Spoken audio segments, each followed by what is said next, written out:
Hello friends, welcome back to our channel toppers target. तो कैसे हैं आप सब? उम्मीद करती हूँ कि आप सब अच्छे ही होंगे। तो आप सबकी प्रिपरेशन भी अच्छे से चली रही होगी। तो एज वी ऑल नो कि कुछ टाइम से आपकी क्लास डिले थी, तो कोशिश करेंगे कि अब आपकी क्लासेस कंटिन्यू रहे। तो आज की क्लास में हम आपके लिए लेकर आए बायोलॉजी का इंपॉर्टेंट सेशन, जिसमें हम इंपॉर्टेंट क्वेश्चन डिस्कस करने वाले हैं फॉर योर एग्जाम। और जो बच्चे परेशान रहते हैं हिंदी को लेकर, तो कोशिश करिए आज के सेशन में आपको हिंदी में भी एक्सप्लेनेशन मिले।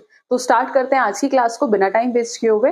अगर आप चैनल पर नए और अभी तक भी सब्सक्राइब नहीं किया है तो चैनल को सब्सक्राइब कर ले और वीडियो को लाइक करना ना भूले। तो स्टार्ट करते हैं। तो लेट्स सी, सबसे पहला क्वेश्चन कौन सा है आपका? Question number first is humoral immunity is due to कि त्रिदोषण प्रतिरोधक क्षमता विकसित होता है। तो वो होता है बी लिम्फोसाइट्स की। Humoral immunity is due to B lymphocytes. B lymphocytes, ठीक है जी। अब बात करें अगर ह्यूमरल इम्यूनिटी, ये क्या होता है? That is a part of our body defence system. Humoral immunity क्या है? Part of our body defence system, जो क्या करता है, हमारी बॉडी को इन्फेक्शन से बचाता है। तो लेट्स सी ऑप्शन। तो जो आपका फर्स्ट ऑप्शन होगा वो क्या हो जाएगा? सही आंसर। तो बात कर लेते हैं इन डिटेल। तो सबसे पहले हम बात किसकी कर रहे थे?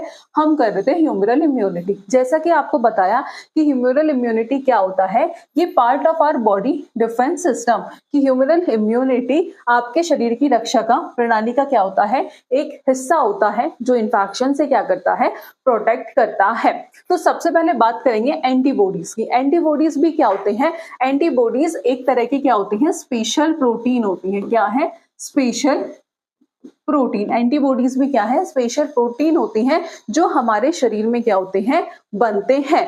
क्यों? क्या है इनका फंक्शन? तो जिससे ये क्या कर सके, these are special protein that are body make to recognise and fight off germs like bacteria और वायरसेस, जिससे वो बैक्टीरिया और वायरसेस से क्या कर सके? लड़ सके। तो एंटीबॉडी प्रतिजीव ये क्या होते हैं? ये विशेष प्रोटीन होते हैं जो आपके शरीर में बनते हैं, ताकि वे बैक्टीरिया और वायरस जैसे रोगाणुओं को पहचान सके और उनसे लड़ सके। तो ये किसकी तरह काम करते हैं? बेसिकली ये टाइनी वॉरियर्स की तरह काम करते हैं। तो इन्हें आप कैसे क्या समझ सकते हैं? ये क्या है? छोटे योद्धाओं के रूप में सोच सकते हैं, जो क्या करते हैं? That seek out and attach to these inventors. तो जो इन्वेंटर से जाके जो चिपक जाते हैं, तो दैट इज एंटीबॉडी प्रतिजीव। उसके बाद नेक्स्ट आता है B lymphocytes. B lymphocytes, B cell, ठीक है, जिन्हें हम बी कोशिकाएं भी कहते हैं। ये क्या होती हैं? These are a type of white blood cells जो एंटीबॉडीज प्रोड्यूस करती हैं। एज वी ऑल नो कि ये सफेद रक्त कोशिकाओं का एक प्रकार है। किसका टाइप है?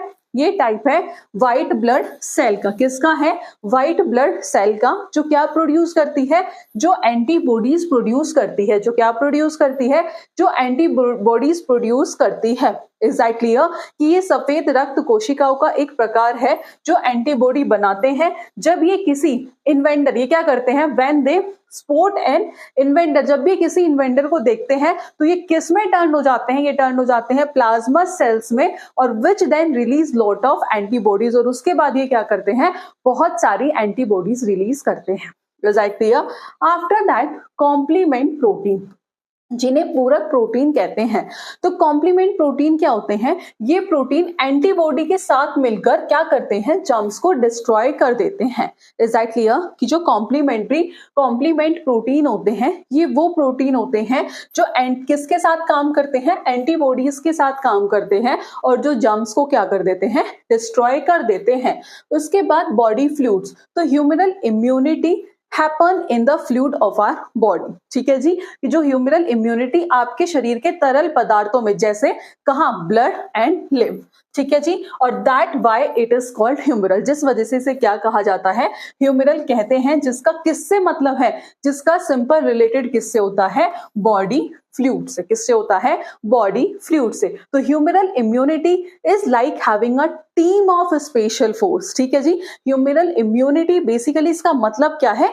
कि इसके पास क्या होती है? एक स्पेशल टाइप की एक स्पेशल टीम होती है, जिसे कहते हैं एंटीबॉडीज हमारे ब्लड के अंदर, that are always sorry that are always on the look out for germs, जो हमेशा किसका वेट कर रहे होते हैं, जम्स का, बेसिकली उन्हें डिस्ट्रॉय करने के लिए।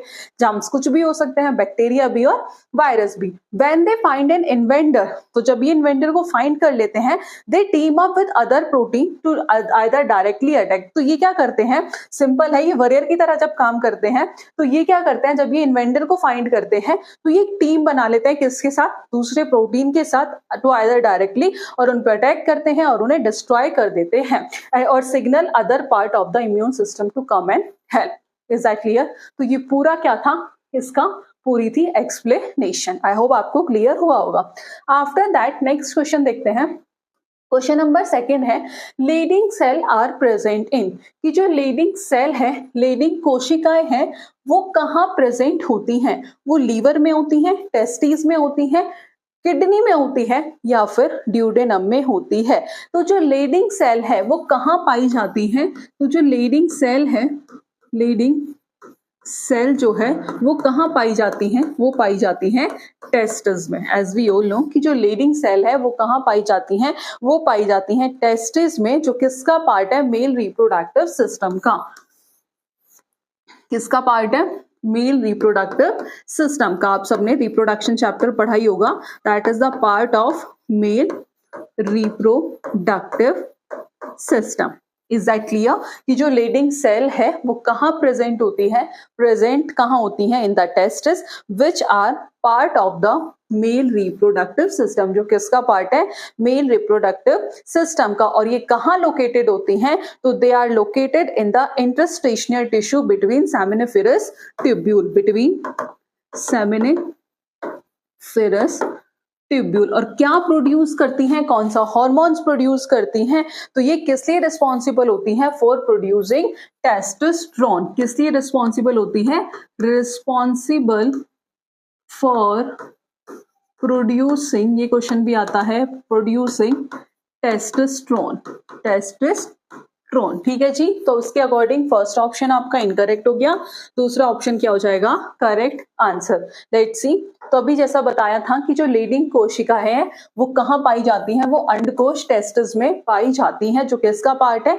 जो मेल रिप्रोडक्टिव सिस्टम का पार्ट है। ये जो सेल है इनका अपने आप में एक इंपॉर्टेंट रोल होता है, या फिर कह सकते हैं एक महत्वपूर्ण काम है। ये क्या बनाती हैं? ये टेस्टोस्टेरोन बनाती हैं। ये क्या बनाती हैं? ये टेस्टोस्टेरोन बनाती हैं। ठीक है जी, जैसा भी बताया। ये कहाँ बनाती है, क्या बनाती है? They make testosterone, a hormone that जो एक इंपॉर्टेंट रोल प्ले करता है डेवलपिंग मेल कैरेक्टरिस्टिक्स, लाइक जैसे जब उनकी जो वॉइस है वो डीपर हो जाती है, facial hair and muscle growth. Is that clear?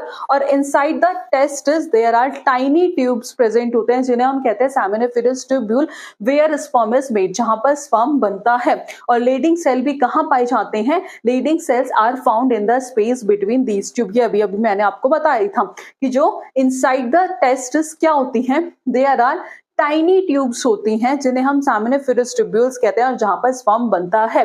और लीडिंग सेल्स कहां पाई जाती हैं? इन the space between the tubes. तो इन शॉर्ट सिंपल है, लीडिंग सेल्स क्या होती हैं? एक तरह की स्पेशल सेल्स है जो टेस्टिस में होती हैं, जो हार्मोन प्रोड्यूस करती है। कौन सा? टेस्टोस्टेरोन, जो किस में इंपॉर्टेंट रोल प्ले करता है? मेल डेवलपमेंट में और उनकी रिप्रोडक्टिव हेल्थ में। Is that clear? Next question. Question number third है, scurvy diseases is caused due to deficiency of. बहुत बार डिस्कस कर चुके हैं कि जो स्कर्वी डिसीज है वो किसकी कमी से होती है? तो वो किसकी कमी से होती है? वो होती है विटामिन सी की कमी से। किसकी कमी से? विटामिन सी की कमी से। और इसे हम क्या कहते हैं? इसे हम कहते हैं एस्कॉर्बिक एसिड। क्या कहते हैं? Ascorbic acid. और ये कहाँ पाया जाता है? ये भी पूछ लिया जाता है बहुत बार। तो ये पाया जाता है सिट्रस फ्रूट में। ये कहाँ पाया जाता है? ये पाया जाता है सिट्रस फ्रूट में। तो विटामिन सी को क्या कहते हैं? That is also known as ascorbic acid. और ये अपने आप में एक वाइटल न्यूट्रिएंट है, जो हमारी बॉडी को हेल्दी रखने में क्या करता है? हेल्प करता है। विटामिन सी क्या है?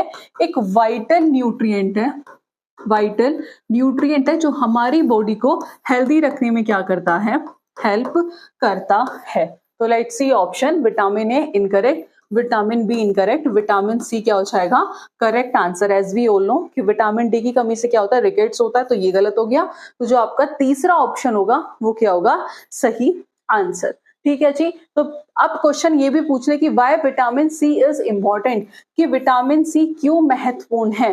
तो सबसे पहला है कोलेजन प्रोडक्शन के लिए, इम्यून फंक्शन के लिए और एंटीऑक्सीडेंट की तरह क्या करता है, काम करता है। तो विटामिन सी जो है वो किस लिए एसेंशियल होता है, for the production of collagen, जो उसमें a protein that help keep our skin blood vessel, जो हमारी बॉडी को अभी बताया विटामिन सी एक वाइटल न्यूट्रिएंट है जो हमारी बॉडी को हेल्दी रहने में हेल्प करता है। तो ये हमारी स्किन को, ब्लड वेसल्स को, बोन्स को और अदर टिश्यू को स्ट्रॉन्ग और हेल्दी बनाता है। उसके बाद इम्यून फंक्शन, ये क्या करता है, इम्यून सिस्टम को बूस्ट करता है, making it easier for your body to fight off infection, जिस वजह से जो हमारी बॉडी है वो डिसीज से या इन्फेक्शन से लड़ सके। Is that clear? उसके बाद एंटीऑक्सीडेंट की जो विटामिन सी है वो किसकी तरह काम करता है, ये भी क्वेश्चन आ सकता है, इंपॉर्टेंट है। तो वो एंटीऑक्सीडेंट की तरह काम करता है जो हमारी सेल्स को प्रोटेक्ट करता है, किससे, damage caused by free radical. Is that clear? कि विटामिन सी एक एंटीऑक्सीडेंट के रूप में कार्य करता है जो आपकी कोशिकाओं को फ्री रेडिकल से होने वाले नुकसान से बचाता है। किसकी तरह काम करता है, एंटीऑक्सीडेंट की तरह काम करता है जो आपकी कोशिकाओं को, यानी कि जो हमारी सेल्स को किससे बचाता है, जो भी फ्री रेडिकल से होने वाले नुकसान से बचाता है। Is that clear? और इम्यून फंक्शन, बेसिकली ये इम्यून सिस्टम को बूस्ट करता है जिस वजह से हमारी बॉडी इजीली इंफेक्शन से फाइट कर पाती है। ठीक है जी, नेक्स्ट क्वेश्चन देख लेते हैं। क्वेश्चन नंबर 4 है, थोड़ा इंटरेस्टिंग सा क्वेश्चन है। Haemophilia is a heredity disease. जो हीमोफीलिया है वो कैसी डिसीज है, हीमोफीलिया एक हेरिडिटी डिसीज है। कैसी डिसीज है हीमोफीलिया, एक हेरिडिटी डिसीज है। Is that clear? And the genes for this disease is located in, कि हीमोफीलिया जो है एक हेरिडिटी डिसीज है और इस बीमारी के लिए पूछा है कि the gene for this disease, की इस डिसीज के लिए जो जीन है वो कहाँ लोकेटेड होता है, 21 क्रोमोसोम, ऑल ऑटोसोम, साइटोप्लाज्मिक या फिर सेक्स क्रोमोसोम। ठीक है, तो एज वी ऑल नो जब हीमोफीलिया क्या है, एक हेरिडिटी डिसीज है, तो वो ट्रांसफर होगी from parent to progeny, from parents to their children या फिर फ्रॉम पेरेंट्स टू प्रोजेनी। एक बार इसे इन डिटेल डिस्कशन कर लेते हैं। तो बात करें किसकी, अनुवांशिक बीमारी है हीमोफीलिया। हीमोफीलिया क्या है, एक हेरिडिटी डिसीज है, जिसका मतलब क्या होता है, ये पास होती है एक जनरेशन से, सिंपल, जो पास होती है पेरेंट से बच्चे में। ठीक है जी, जो माता पिता से बच्चों में पास होती है। ठीक है, किसके थ्रू, जीन्स के थ्रू। किसके थ्रू पास होती है, जीन्स के थ्रू। अब ये जो जीन्स है, जो जीन रिस्पॉन्सिबल होता है फॉर हीमोफीलिया, वो कहाँ लोकेटेड होता है, is located on the X chromosome. जो कहाँ लोकेटेड होता है, जो लोकेटेड होता है ऑन द एक्स क्रोमोसोम। ठीक है जी, अब उसके लिए हमें थोड़ा सा जानना होगा किसके बारे में, क्रोमोसोम्स के बारे में। किसके बारे में, क्रोमोसोम्स के बारे में। तो सबसे पहले एज वी ऑल नो कि क्रोमोसोम्स क्या होते हैं। ठीक है जी, सबसे पहले क्वेश्चन यही आएगा कि क्रोमोसोम्स क्या होते हैं। एज वी ऑल नो कि क्रोमोसोम्स क्या होता है, टाइनी स्ट्रक्चर्स होते हैं हमारी सेल्स के अंदर। सिंपल बात करें तो tiny structure in your cell. ठीक है, जो क्रोमोसोम्स होते हैं वो क्या होते हैं, टाइनी स्ट्रक्चर होते हैं सेल्स के अंदर, जो क्या कैरी करते हैं, जो डीएनए को कैरी करते हैं, दैट कैरी डीएनए। अभी तक हमने सिंपल देखा कि जो क्रोमोसोम है वो क्या है, that is a tiny structure in our cell, जो क्या करते हैं, जो डीएनए को कैरी करते हैं, the instruction normal for our body. Is that clear? अब बात करें अगर हम ह्यूमन के पास कितने क्रोमोसोम्स होते हैं, तो as we all know human have 46 chromosome. Human have 46 chromosomes. अब टोटल कितने हो गए, ह्यूमन हैव 46 क्रोमोसोम्स।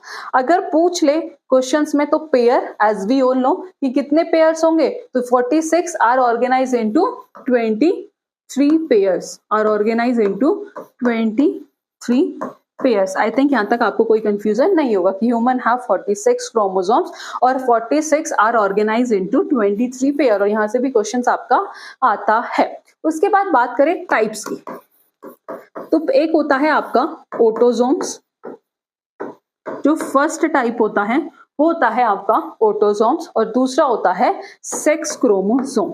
एक होता है ऑटोसोम और दूसरा होता है सेक्स क्रोमोसोम्स। तो बात करें किसकी, ऑटोसोम्स की।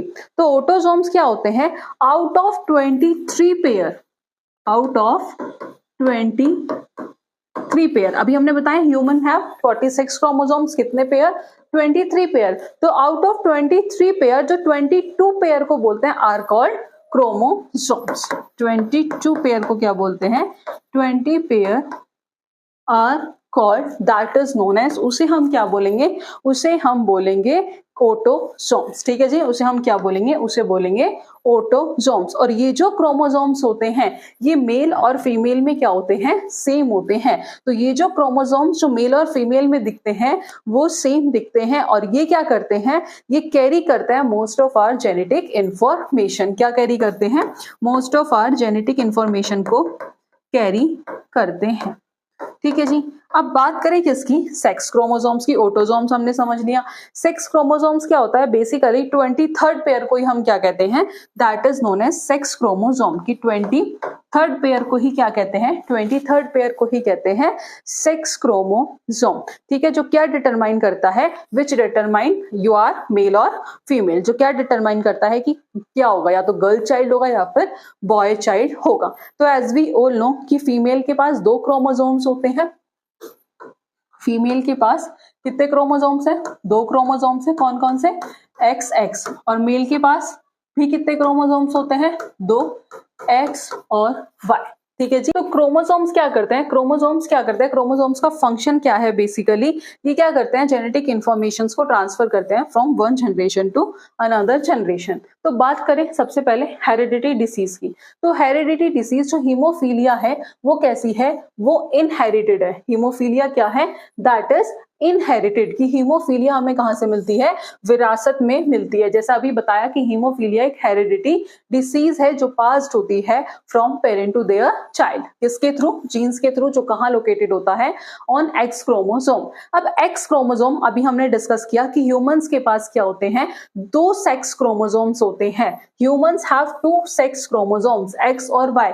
तो फीमेल के पास भी 2 होते हैं एक्स क्रोमोसोम्स और मेल के पास क्या होता है, एक एक्स होता है और दूसरा वाई क्रोमोसोम होता है। तो दैट इज एक्स वाई। तो है तो 2 क्रोमोसोम्स, एक एक्स है और दूसरा वाई है। और फीमेल के पास भी कितने हैं, 2 एक्स क्रोमोसोम है।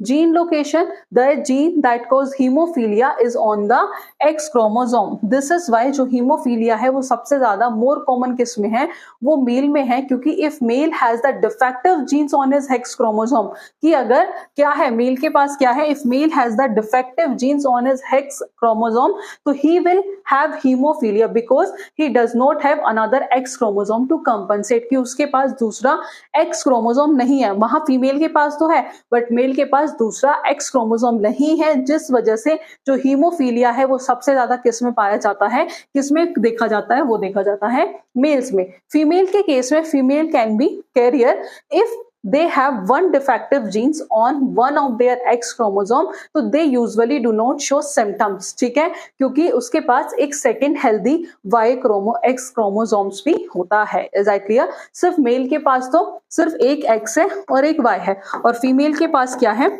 XX है। तो फीमेल कैरियर तो है, female can be carrier if they have one defective genes. ठीक है, जिसमें कि on one of their X chromosome. तो ये यूजुअली सिम्टम शो नहीं करता क्योंकि उसके पास क्या है, दूसरा हेल्दी एक्स क्रोमोसोम है। ठीक है जी, महिलाएं वाहक हो सकती हैं, उनके एक क्रोमोसोम्स पर दोषपूर्ण जीन होता है, वे आमतौर पर लक्षण नहीं दिखाती क्योंकि उनके पास दूसरा स्वस्थ एक्स क्रोमोसोम होता है। और ये आपको इंग्लिश में भी समझ आ गया होगा। ठीक है, अब बात कर लेते हैं नेक्स्ट क्वेश्चन की।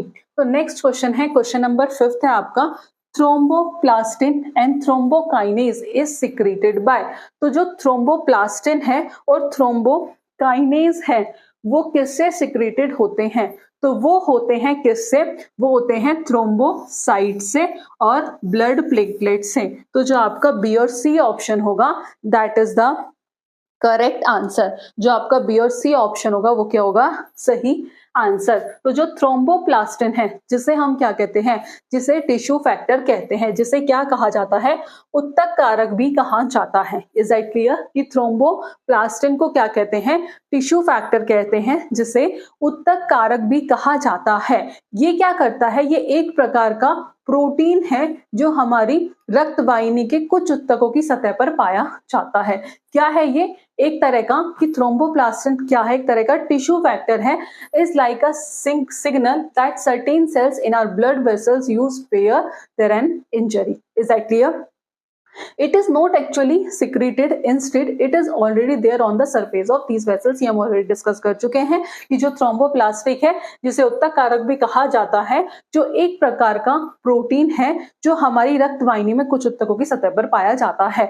और जब भी किसी चोट या नुकसान से रक्त वाहिनी में दरार होती है, यानी कि जब भी क्या होता है, ब्लड वेसल्स में कट लगता है या फिर वो डैमेज हो जाती है, उस क्लास में थ्रोम्बोप्लास्टिन क्या करता है, स्टार्ट करता है एक चेन रिएक्शन जो हेल्प किसमें करता है, फॉर्म अ ब्लड क्लोट में, और जो ब्लीडिंग को रोक देता है। So it is more like to a key player in our body clotting system. Is that clear कि ये क्या करता है, ये रक्त संकट प्रणाली का महत्वपूर्ण घटक माना जाता है, rather than something that get release into the blood stream. एक बार आप रीड आउट कर लेना, इसकी पीडीएफ आपको टेलीग्राम पर मिल जाएगी। Question number 6 is the total lung capacity is represented by, so total lung capacity, that is TLC, is represented by the sum of vital capacity plus residual volume। Is that clear? तो let's see, जो first option है tidal volume और residual volume, incorrect. दूसरा है vital capacity plus residual volume, तो जो आपका second option होगा वो क्या होगा, करेक्ट आंसर। एक्सप्लेनेशन देखेंगे जल्दी से इसकी एक बार। वाइटल कैपेसिटी ये क्या दिखाती है, ये उस अमाउंट को दिखाती है, this is the maximum amount of air a person can expel from the lungs after a maximum inhalation, और इट कंसिस्ट ऑफ 3 वॉल्यूम। पहला आता है tidal volume, inspiratory reserve volume और एक्सपिरेटरी रिजर्व वॉल्यूम, जिसका formula होता है vital capacity that is VC is equals to TV, that is tidal volume plus inspiratory reserve volume plus expiratory reserve volume. ठीक है जी, महत्वपूर्ण क्षमता जिसे कहते हैं वाइटल कैपेसिटी, यह उस मात्रा को दर्शाती है जो व्यक्ति श्वसन प्रणाली को सबसे अधिक वायु को निकाल सकता है एक अधिकतम इनहेलेशन के बाद। और इसमें 3 चीजें होती हैं, 3 वॉल्यूम होते हैं। पहला होता है tidal volume, inspiratory reserve volume और एक्सपिरेटरी रिजर्व वॉल्यूम। क्या होता है टाइडल वॉल्यूम, जब amount of air normally inhale और एक्सहेल होता है ड्यूरिंग क्वाइट ब्रीथिंग। उसके बाद क्या आता है inspiratory reserve volume, additional amount of air that can be inhale after a normal inhalation, की नॉर्मल इनहेलेशन के बाद जो एडिशन अमाउंट ऑफ एयर को क्या किया गया, that can be inhale. After that expiratory, इसमें क्या होगा, एक्सपिरेटरी का मतलब क्या है, additional amount of air that can be exhale. Is that clear, that can be exhale. और इंस्पिरेटरी में क्या है, additional amount of air that can be inhale, और एक्सपिरेटरी में क्या है, addition amount of air that can be exhale forcefully after a normal exhalation. उसके बाद आता है रेजिडुअल वॉल्यूम। रेजिडुअल वॉल्यूम भी क्या है, that is the amount of air जो हमारे लंग्स में होती है। यह एक वायु होता है जो फेफड़ों में बचा रह जाता है इवन आफ्टर मैक्सिमल एक्सेलेशन के बाद। इसे डायरेक्टली मेजर नहीं किया जा सकता विद स्पायरोमेट्री। ये क्या होता है, most common lung function test. Is that clear?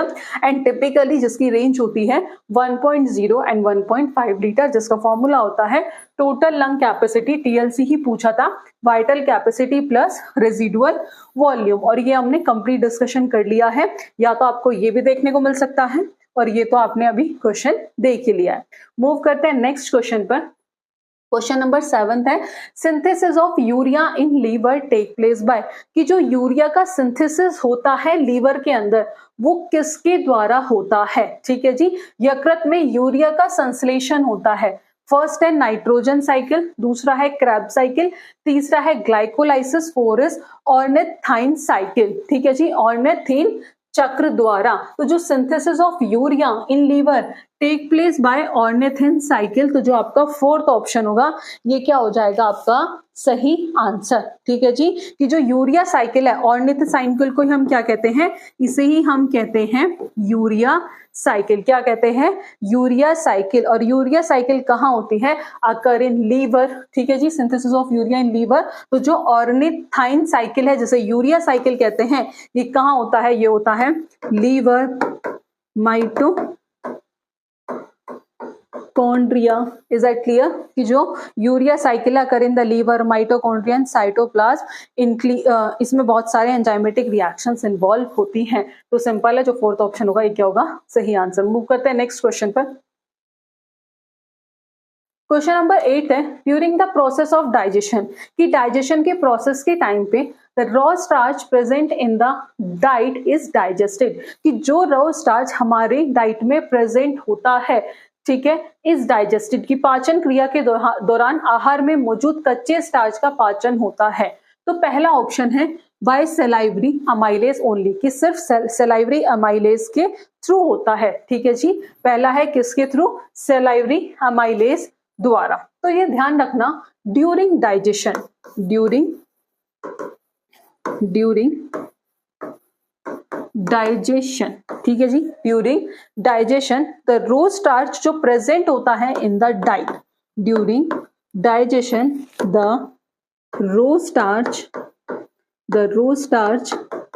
present in the diet, during digestion the raw starch present in diet is digested primarily in small intestine। ठीक है, अब बात करें पहले ऑप्शन की, तो पहला है by salivary amylase. Salivary amylase as we all know in the mouth, ठीक है, बाय पैनक्रेटिक अमाइलेज ओनली, और बाय पैनक्रेटिक अमाइलेज कहाँ होता है, in the small intestine, in the small intestine, छोटे आंत में। तीसरा है by both the salivary and pancreatic enzyme. तो ये जो एंजाइम्स हैं, ये जो दोनों एंजाइम्स हैं, ये क्या करते हैं, these enzymes convert starch into simple sugar. ये जो एंजाइम है, दीज एंजाइम कन्वर्ट स्टार्च को सिंपल शुगर में क्या कर देते हैं, कन्वर्ट कर देते हैं। अब आपको इतना हिंट दे दिया, तो इसका आंसर आप हमें कमेंट बॉक्स में बताएंगे। मूव करते हैं नेक्स्ट क्वेश्चन पर। क्वेश्चन नंबर 9 है, द 3 बेसिक कोडेड characters are found in the adult dog, कि जो 3 बेसिक कोडेड कैरेक्टर हैं वो कहाँ पाए जाते हैं, are found in the adult dog. तो पहला ऑप्शन है आपका डोलियोलम में, ठीक है, दूसरा है आपका ब्रेंचियोस्टोमा में, तीसरा है ओइकोप्लियोरा में, एंड फोर्थ इज हर्डमानिया में। तो इसका जो करेक्ट आंसर होगा कि जो बेसिक कोडेड कैरेक्टर्स हैं वो पाए जाते हैं किसमें, वर्टिब्रेट्स में। किसमें, वर्टिब्रेट्स में। तो जो आपका सेकंड ऑप्शन होगा Branchiostoma, that is the correct answer. एक बार इसके एक्सप्लेनेशन देखेंगे। तो एज वी ऑल नो कि जो मैंने अभी आपको बताया कि जो बेसिक 3 कोडेड कैरेक्टर्स हैं वो पाए जाते हैं इन द अडल्ट ऑफ वर्टिब्रेट्स। ये क्या है, अब ये क्या है, ये कुछ कैरेक्टरिस्टिक्स हैं। जैसे सबसे पहला आता है नोटोकॉर्ड। नोटोकॉर्ड क्या होता है, एक फ्लेक्सिबल रोड लाइक स्ट्रक्चर होती है जो सपोर्ट प्रोवाइड करती है। उसके बाद डोर्सो होलो नर्व कोड, ये नर्व कोड जो है ये लोकेटेड होती है डोर्सल साइड पे अबव द नोटोकॉर्ड। ठीक है जी, ठीक है ये। और उसके बाद आता है फेरिंजियल स्लिट्स और पोचेस, ये ओपनिंग का होता है in the throat region which can develop into gills और हैव अदर फंक्शन। अब इसके एक्सप्लेनेशन देखेंगे। जो डोलियम है और ओइकोप्लियोरा है, ये किसके एग्जाम्पल हैं, ये है ट्यूनिकेट्स के एग्जाम्पल, सी स्क्वेरिट्स के। और हर्डमेनिया क्या है, ये एक स्पेसिफिक जीनस है किसका, ट्यूनिकेट्स का। तो ये ऑर्गेनिज्म एग्जिबिट करते हैं सम कैरेक्टरिस्टिक्स ऑफ कोडेड during their larval stage, but typically you do not retain all 3 कोडेड characteristics into adulthood, but at the time of, ठीक है जी, क्या होता है, टिपिकली ये जो 3 कोडेड कैरेक्टरिस्टिक्स हैं उन्हें अडल्टहुड के टाइम पे रिटेन नहीं करते हैं। तो जो ब्रेंचियोस्टोमा है ऑन द अदर हैंड, ये क्या है, एक कोडेड है, और ये जो तीनों फीचर्स बताए हैं ये इन तीनों फीचर्स को क्या करते हैं, मेंटेन करते हैं थ्रू आउट देयर साइकिल। तो अकॉर्डिंग टू दिस, तो जो आपका सेकेंड ऑप्शन होगा वो क्या होगा, correct answer. Next question, question number 10 है, क्वेश्चन नंबर 10 है, a mesodermal endoskeleton invertebrate is found in, कि जो मेसोडर्मल एंडोस्केलेटन इनवर्टिब्रेट है वो कहाँ पाया जाता है, वो पाया जाता है एकिनोडर्मेटा में। तो पहला है Porifera, incorrect, Cephalopoda incorrect, Mollusca incorrect, Echinodermata is the correct answer. जो आपका फोर्थ ऑप्शन होगा वो क्या हो जाएगा, that is the correct answer. Is that clear? Next question है आपका, syncytial epidermis is found in, तो ये कहाँ पाया जाता है, ये पाया जाता है एस्केरिस में। कहाँ पाया जाता है, एस्केरिस में। तो पहला है प्लेनेरिया इनकरेक्ट, एस्केरिस जो है that is the correct answer. Let's see explanation. सिंस्टियल epidermis ये क्या है, एक प्रकार की उत्तरक संरचना है, इज अ टिश्यू स्ट्रक्चर, जहां पर क्या होता है, where the cell membranes of neighbouring cells have fused together, कि जो सेल्स मेम्ब्रेन है वो नेबरिंग सेल्स के साथ फ्यूज हो जाते हैं और क्या क्रिएट करते हैं, continuous cytoplasmic without distant cell boundaries create करते हैं। और this syncytium allow for rapid communication and coordination between cell, जिसकी वजह से क्या हो पाता है, एक अच्छा कम्युनिकेशन और कोऑर्डिनेशन होता है सेल के बीच में, जो यूजफुल होता है for movement like rapid growth and movement in organism. Next question से पहले एक बार देख लेते हैं प्लेनेरिया। ये भी पूछ लिया जाता है कि सबसे ज्यादा रीजनरेशन की पावर किस में होती है, तो बहुत हाई पावर होती है रीजनरेशन की किसके अंदर, प्लेनेरिया के अंदर। कि जो स्मॉल फ्रेगमेंट होता है प्लेनेरिया का वो डेवलप हो जाता है कंप्लीट एनिमल्स में through of a smaller size than of a parental animal. ठीक है, उसके बाद अर्थवर्म, तो एनालीड के पास लेस पावर होती है रीजनरेशन की प्लेनेरिया से। If an earthworm is cut into 2 halves, अगर हम अर्थवर्म को 2 हाफ्स में कट कर दे तो ईच हाफ में रीजनरेट द लोएस्ट पार्ट। ठीक है, और regeneration power is restricted and only 4 to 5 segment at either end और both end of the body can be regenerated. उसके बाद स्टारफिश, ये क्या होते हैं, ये एकिनोडर्म होते हैं जो बिलोंग करते हैं एस्टीरियोडिया से। और सी स्टार कॉमनली नोन है, जिन्हें स्टारफिश भी कहते हैं, बट ये फिश नहीं होती है। और क्वेश्चन में पूछा था सिंस्टियल एपिडर्मिस किस में पाई जाती है, तो वो पाई जाती है एस्केरिस में। नेक्स्ट क्वेश्चन है, क्वेश्चन नंबर 12 है, the 2 pair of wings in Periplaneta are situated on, कि जो 2 पेयर होते हैं विंग्स के इन पेरी प्लेंटिया वो कहाँ सिचुएटेड होते हैं, आर सिचुएटेड ऑन। तो सबसे पहले क्या पता होना चाहिए कि पेरी प्लेंटिया क्या होता है, तो ये क्या है, that is a genus of cockroaches. Periplaneta that is a genus of cockroaches. ठीक है जी, ये क्या होते हैं, Periplaneta that is the genus of cockroaches, जो कहाँ पाए जाते हैं, जिन्हें हम क्या कहते हैं, जिन्हें हम अमेरिकन कॉकरोचेस भी कहते हैं, जिन्हें हम क्या कहते हैं, commonly known as American cockroaches भी कहते हैं, जिन्हें हम क्या कहते हैं, अमेरिकन कॉकरोचेस भी कहते हैं। तो पेरी प्लेनेटा क्या है, that is the genus of cockroaches, जिन्हें हम अमेरिकन कॉकरोचेस भी कहते हैं। अब पूछा है कि जो 2 पेयर ऑफ विंग्स होते हैं इन पेरी प्लेनेटा वो कहाँ सिचुएटेड होते हैं, तो वो सिचुएटेड होते हैं मीजोथोरेक्स एंड मेटाथोरेक्स में। तो लेट्स सी, पहला है प्रोथोरेक्स और मीजोथोरेक्स इनकरेक्ट। मीजोथोरेक्स और मेटाथोरेक्स में वो क्या होते हैं, प्रेजेंट होते हैं। तो जो आपका सेकेंड ऑप्शन होगा वो क्या हो जाएगा, करेक्ट आंसर। ठीक है जी, जो आपका सेकेंड ऑप्शन होगा वो क्या हो जाएगा, करेक्ट आंसर। तो 4 विंग्स कहाँ होते हैं, अगर ये क्वेश्चन आ जाए, जब ये क्वेश्चन भी इंपॉर्टेंट है, तो जो 4 विंग्स होते हैं, तो 4 विंग्स होते हैं on the mesothorax, 4 wings on the mesothorax. और उसके बाद हिंड विंग्स कहाँ होते हैं, तो वो होते हैं मेटाथोरेक्स में। ठीक है जी, नेक्स्ट क्वेश्चन से पहले ये हमने डिस्कस कर लिया है कि जो पेरी प्लेनेटा है that is the genus of cockroaches, जिसे हम अमेरिकन कॉकरोचेस भी कहते हैं। ये जो इंसेक्ट्स हैं ये बिलोंग करते हैं order of Blattodea and the family is Blattidae. ये लार्ज होते हैं, रेडिश ब्राउन कॉकरोच होते हैं, known for their ability to adapt to various environment, को ये क्या कर लेते हैं, अडेप्ट कर लेते हैं, बट इनका जो प्रेफरेंस होता है वो वार्म और ह्यूमिड एरियाज रहता है। पेरी प्लेनेटा कॉकरोच ये पाए जाते हैं जनरली अर्बन एरियाज में, पर्टिकुलरली ये बिल्डिंग्स वगैरह में होते हैं, other dark and damp places में पाए जाते हैं। ये ओमनीवोरस होते हैं, दे आर ओमनीवोरस स्केवेंजर्स, और ये क्या करते हैं, feeding a wide range of organic matter को, कार्बनिक पदार्थों को खाते हैं। नेक्स्ट क्वेश्चन नंबर 13 है, नियोपेलेना इज अ प्रिमिटिव ऑफ। तो पहले क्या है, जो नियोपेलेना है ये क्या है, एक गहरे समुद्री जीव है। ठीक है जी। नियोपेलेना क्या है? Is a genus of deep sea Mollusca जो बिलोंग करता है टू द क्लास, किससे बिलोंग करता है? To the class Monoplacophora, Monoplacophora से बिलोंग करता है। दे आर कंसीडर्ड, इन्हीं कंसीडर किया गया है primitive Mollusca with a single cap like shell and simple body structure. तो annelid incorrect, arthropod incorrect, Mollusca is the correct answer. Next question है the basic unit of heredity. सबको पता है तो बेसिक यूनिट होती है हेरिडिटी की, वो क्या होती है? जीन होती है। तो पहला है क्रोमोसोम, इनकरेक्ट। दूसरा है जीन, तो that is the correct answer. Next question, question number 15 है which hormone is responsible for regulating blood sugar level, कि कौन सा हार्मोन ऐसा है जो ब्लड शुगर लेवल को रेगुलेट करने में रेस्पॉन्सिबल है? तो सिंपल है, वो कौन सा है? इंसुलिन। कौन सा हार्मोन है? That is insulin. तो adrenaline incorrect, thyroxine incorrect, insulin is the correct answer.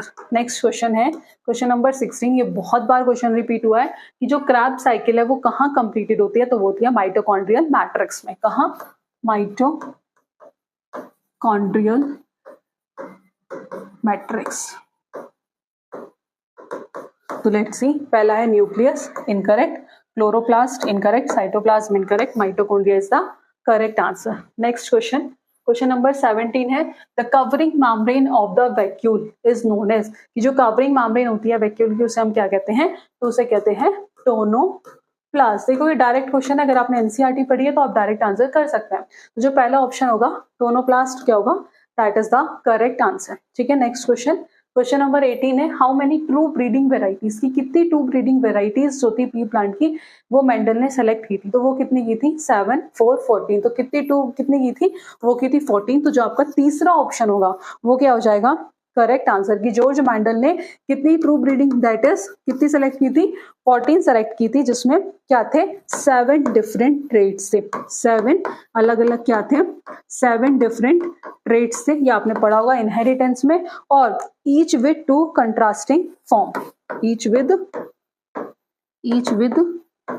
2 contrasting forms. ठीक है जी। नेक्स्ट क्वेश्चन पे मूव करते हैं। क्वेश्चन नंबर 19 है आपका the phenomena that do not define independent assortment है, कि वो कौन सा फिनोमिना है इनमें से जो इंडिपेंडेंट असॉर्टमेंट को डिफाइन नहीं करता? तो पहला है सेग्रीगेशन, तो सेग्रीगेशन तो करता है। दूसरा है लिंकेज, कि जो लिंकेज है वो इंडिपेंडेंट असॉर्टमेंट को डिफाइन नहीं करता। तो जो आपका सेकंड ऑप्शन होगा वही क्या हो जाएगा? सही आंसर। एक बार देख लेते हैं लिंकेज क्या होता है। कि जब दो जीन्स लोकेटेड होते हैं, ठीक है, कि जब दो जीन एक ही गुणसूत्र पर एक दूसरे के पास क्या होते हैं? स्थित होते हैं। कि when two genes are located close to each other on the same chromosome और they tend to be inherited together, उस फिनोमिना को हम क्या कहते हैं? लिंकेज कहते हैं। तो because link gene do not assort independently, ठीक है जी, कि जो जुड़े हुए जीन स्वतंत्र रूप से वर्गीकृत नहीं होते हैं, इसलिए वो Mendel's law of independent assortment को फॉलो नहीं करते हैं। नेक्स्ट क्वेश्चन, क्वेश्चन नंबर 20 है कि which of the following is a termination code in genetic code, कि इनमें से कौन सा ऐसा है जिसे टर्मिनेशन कोडन कहा जाता है जेनेटिक कोड में? तो पहला है UGA, दूसरा है UCG, तीसरा है UUC और फोर्थ है आपका UGC। तो जो टर्मिनेशन कोड होता है, टर्मिनेशन कोडोन जो होता है, जिसे हम स्टॉप कोडोन भी कहते हैं, कि ठीक है, जो टर्मिनेशन कोडोन होता है जिसे हम स्टॉप कोडोन भी क्या कहते हैं, और वो कौन कौन से होते हैं? वो होते हैं आपके UAA, ठीक है जी, एक होता है आपका UGA, UGA और नेक्स्ट होता है UAG। तो ऑप्शन चेक कर लो, UAA नहीं है, UGA भी नहीं है, UGA है। तो पहला ऑप्शन क्या हो जाएगा? सही आंसर। जो आपका फर्स्ट ऑप्शन होगा that is the correct answer. Is that clear? तो बात कर लेते हैं सबसे पहले कि जेनेटिक कोड क्या होता है। तो जेनेटिक कोड उन नियमों का एक सेट है जो क्या बताता है कि how the information in DNA is used to make protein, कि ठीक है, कि जेनेटिक कोड उन नियमों का एक सेट है जो बताता है कि DNA में जानकारी का उपयोग प्रोटीन बनाने के लिए कैसे किया जाता है। और it involve sequence of 3 nucleotide जिसे हम कोडोन कहते हैं in mRNA that is messenger RNA। तो as we all know each codon consist of 3 nucleotide. ठीक है जी। अब बात करें एडेनिन, यूरेसिल, साइटोसिन, ग्वानिन, ये किस में होते हैं? आरएनए में। और यूरेसिल की जगह क्या आ जाता है? थायमिन आ जाता है इन डीएनए। ठीक है जी। एडेनिन, थायमिन, साइटोसिन, ग्वानिन, ये किस में है? ये है डीएनए में। और थायमिन की जगह क्या आ गया? Uracil in RNA. और हर एक कोडन, प्रत्येक कोडन जो है एक विशिष्ट अमीनो एसिड या प्रोटीन संश्लेषण के लिए एक स्टॉप सिग्नल में मेल खाता है। तो जैसे जो एग्जांपल है द कोडोन AUG, ये कोड किसके लिए करता है? अमीनो एसिड मेथियोनिन के लिए। कि जो कोडोन AUG है, एग्जांपल है ये, अमीनो एसिड मेथियोनिन कोड करता है और एक प्रारंभिक कोडन के रूप में भी कार्य करता है। उसके बाद start and stop codon, that is important, यहीं से आपके क्वेश्चंस आते हैं। ठीक है, तो देख लो जो स्टार्ट कोडन है वो कौन कौन से हैं? That is AUG, that is methionine, ये भी बहुत बार पूछा जाता है। और this codon signal start for protein synthesis. और स्टॉप कोडन जो हम ऑलरेडी डिस्कस कर चुके हैं, UAA, UAG और UGA। ठीक है, ये क्या है? That is the stop codon. Next question number 21 है कि मेजर फंक्शन क्या होता है गोल्जी बॉडी का? कि लाइट डिपेंडेंट फोटोसिंथेसिस, इलेक्ट्रॉन का ट्रांसफर करना, linkage of protein with sugar की प्रोटीन का शुगर के साथ संयोजन यानी कि लिंकेज या फॉर्मेशन ऑफ स्पिंडल फाइबर। तो linkage of protein with sugar जो आपका तीसरा ऑप्शन होगा वो क्या होगा? सही आंसर। फंक्शन देख लेते हैं, ये क्या करता है? प्रोटीन और लिपिड्स को मॉडिफाई करता है, संशोधन करता है। उसके बाद sorting these molecule based on their destination, की इन अणुओं को उनके कहाँ पहुंचाता है? उनके डेस्टिनेशन पर भेजता है, शॉर्टिंग मतलब छाटता है। और packaging them into vesicles for transport within the cells और सिक्रेशन आउटसाइड द सेल। और आपको सेल चैप्टर डिटेल में पढ़ना है तो आपको 4-5 घंटे की वीडियो हमारे चैनल पर मिल जाएगी, जो ये हमारे वाले सेक्शन में है, आप वो जाकर गो थ्रू कर सकते हैं, उसमें आपको कंप्लीट चैप्टर कराया है। नेक्स्ट क्वेश्चन नंबर 22 है, most of the prokaryotic cells are devoid of. ये क्वेश्चन आपका होमवर्क में है। नेक्स्ट क्वेश्चन नंबर 23 है, bat is related to which class? की जो बैट है वो किस क्लास से रिलेटेड है? तो बैट कल बात करूं मैं इसके किंगडम, तो ये बिलोंग करता है किससे? एनिमेलिया से। ठीक है जी, किंगडम क्या है? That is animalia. और फाइलम क्या है? कॉर्डेटा। Phylum Chordata. क्वेश्चन में पूछा है क्लास क्या है? मैमेलिया। तो लेट्स सी, पहला amphibia incorrect, reptilia incorrect, aves incorrect, Mammalia is the correct answer. Next question number 24 है, the peptide transferase enzyme is an integral part of which unit of the ribosome? ये question आपका homework में है, इसका answer आप हमें comment box में देंगे। और हम इसी क्वेश्चन से नेक्स्ट क्लास को स्टार्ट करेंगे, जिसमें हम फिर से इंपॉर्टेंट क्वेश्चन डिस्कस करेंगे।